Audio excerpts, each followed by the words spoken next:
sister and I have been asked to read a tribute.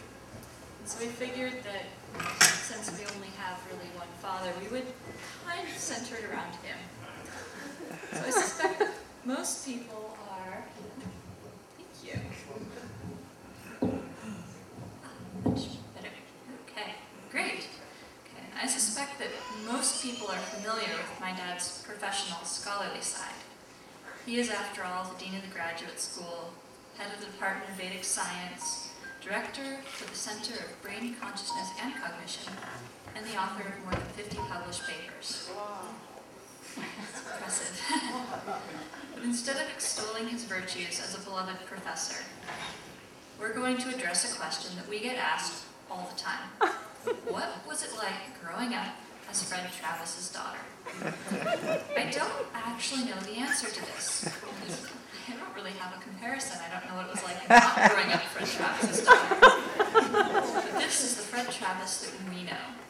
He became an Eagle Scout at the age of 13, which was only a year after he was able to start getting badges. When we go camping, he splits logs with his axe, and he once lit a fire despite a persistent drizzle and still made popcorn over it.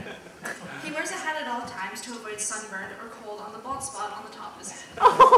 He even swims wearing his beige cloth hat.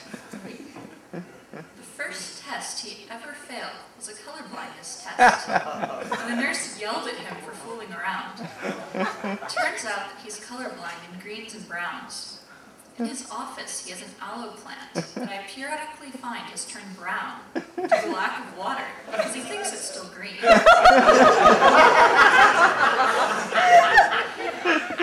a conscientious objector in the Vietnam War draft. While he was going to the hearing to get his conscientious objector status, it was near Christmas and there was a storm coming in. As he was waiting, a draft board member came out and called his wife to apologize for having to work late.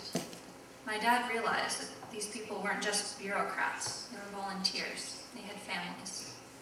When my dad entered the room, he asked to take a moment to pray for these people who were giving up their family time. When he finished, the feeling in the room was friendly instead of tense. For his alternate service, he worked with a traveling theater group called the Fisherman Plays. Previously, he had dropped out of college and hitchhiked up Cape Cod to look for them. Instead of asking to join, he just started helping each morning.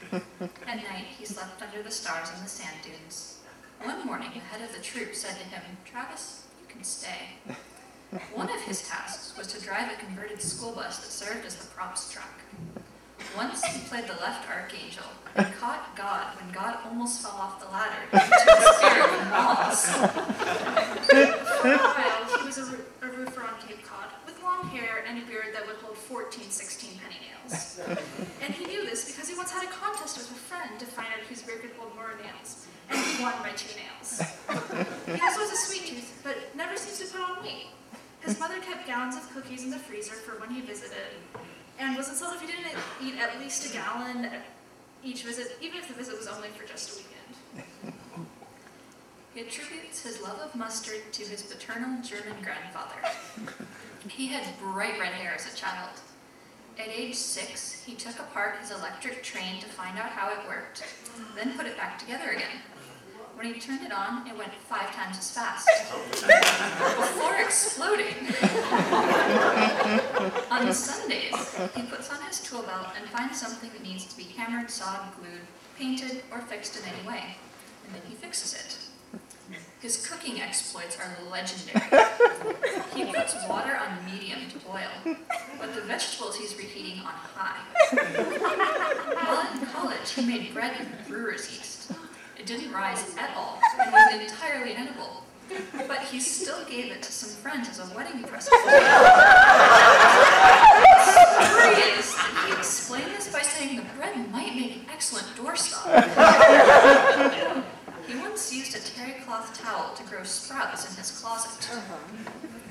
The roots got tangled in the loops of the towel, and he had to throw the towel away. He often adds cashews and raisins to his meal, prompting treats such as lentil soup with cashews and raisins. When he was 22, he was on a blind date at a soccer match. His date told him, "You should go to Cambridge and get your mantra."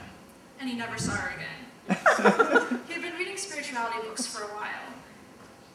One day he had walked into the bookstore and looked around at all the books he hadn't read yet, and decided that he couldn't possibly learn everything he wanted to know from books in his lifetime. He concluded that he should learn a meditation technique.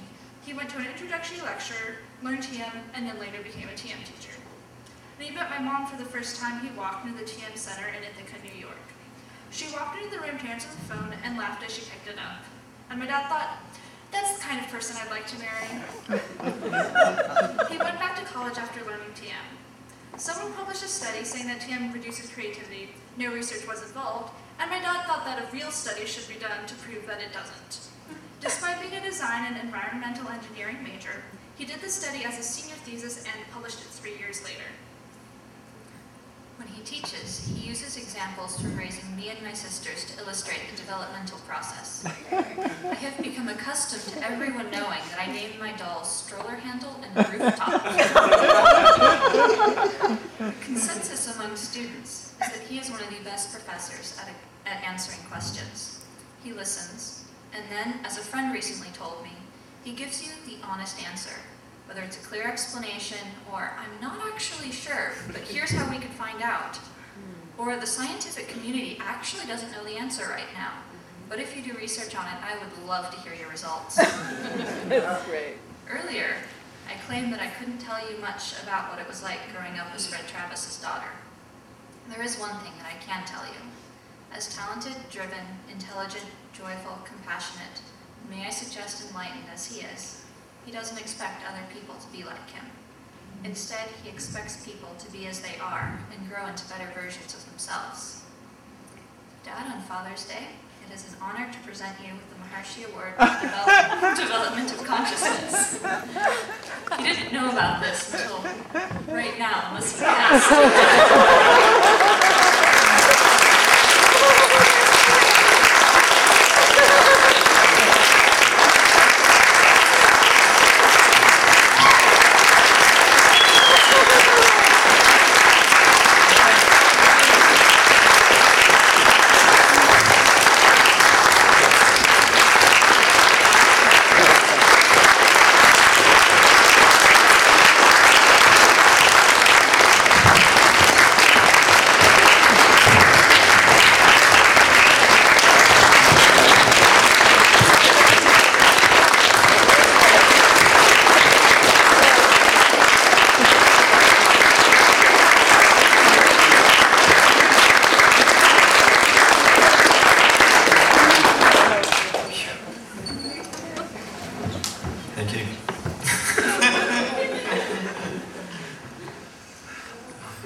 It's very funny. He said to Dariana, "Oh, I hear you're giving a talk at the seasonal celebration." She said, "Yeah, I have to give a tribute to fathers." I said, "Would you like me to come?"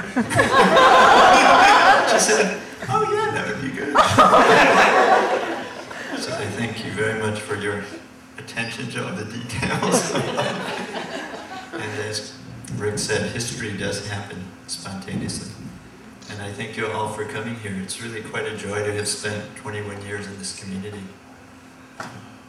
Just the Rig Veda ends with Samiti Samani, or what's greater than the Veda, the blueprint of creation? What's greater is the community, the assemblage and union together.